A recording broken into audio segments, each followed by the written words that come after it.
Hello guys, দেখো আজকে আমরা দুই ভাই বেরিয়ে পড়েছি ভাই টাকা। এই দেখো আজকে আমরা গ্রামের দিকে এসেছি। তো দেখো কি সুন্দর পরিবেশটা গ্রামের। তো তোমাদের দেখাবো। দেখো এদিকে পাটের সব দাঁড় করানো আছে, আর এদিকে সুন্দর একটা জায়গা আছে মেনলি ধান খেতের জন্য, সেটা তোমাদেরকে দেখানোর জন্য আমরা যাচ্ছি। তো দেখো গাইস, সত্যি মানে ওয়েদারটা খুবই সুন্দর ছিল, আর এদিকে ধানগুলো কি সুন্দর লাগছিল, মানে সবে ধান পুঁতেছে।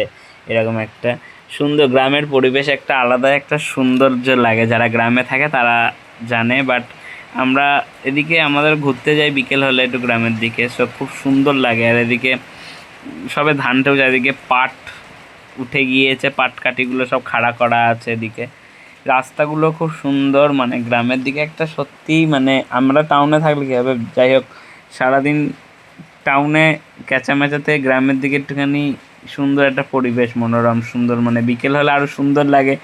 খুব দেখা কি সুন্দর, ওদিকে গরু আছে, বক আছে, মানে একটা সুন্দর গ্রামে গরুগুলোকে বিকেল হলে সব বাড়ি নিয়ে যাচ্ছে। দেখা একটা আলাদাই খুব সুন্দর একটা জায়গা।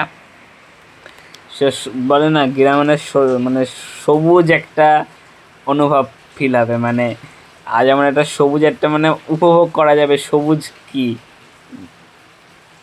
এ দেখো আমাদের সেই বিখ্যাত তালতলা, তাল গাছ বেশি নেই, পুকুর আর ধান গাছই বেশি আছে, একটা দুটো তাল গাছ আছে। আমি আর চলে এসেছি ভাই। আজকে ওয়েদারটা খুব একটা ভালো না, মানে জাস্ট ব্যাকগ্রাউন্ডটা বেশি গ্লো করছে না, আর আমাকে তো গ্লো করছেই না।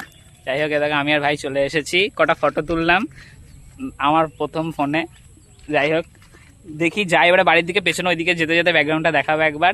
সো মেনলি যে তোমাদের ব্যাকগ্রাউন্ড মানে কি সুন্দর পাঠের আর হচ্ছে ধানের ক্ষেতগুলো দেখানোর জন্য জাস্ট ব্লগটা জাস্ট ঘুরতে আসলাম, ভালো তোমাদের সাথে শেয়ার করি। সো দেখো যাচ্ছি সামনের দিকে, তো দেখাচ্ছি। আমরা বাড়ির দিকে যাচ্ছি, দেখো এবারে হচ্ছে তোমাদের মানে একটা বক উড়ে যাচ্ছে, এটা সত্যি, এটা কি বলো, মানে বলার কোনো ভাষা নেই। সুন্দর। আর এদিকে মানে পুরো পাট খেতে, এবারে বৃষ্টিটা খুব বেশি হয়েছে বলে সব পাট খেতে মানে জলটা খুব বেশি আছে। সো অনেকের সুবিধা হয়েছে, আবার অনেকের অসুবিধা হয়েছে, যাদের পাটগুলো অনেকের নষ্ট হয়ে গিয়েছে, বাট আবার যাদের জলের সমস্যা হয় পাটে, সেই জন্য ভালো। আর এগুলো আমি বলছিলাম, এগুলো কি গাইস তোমরা বলো, কারা চেনো।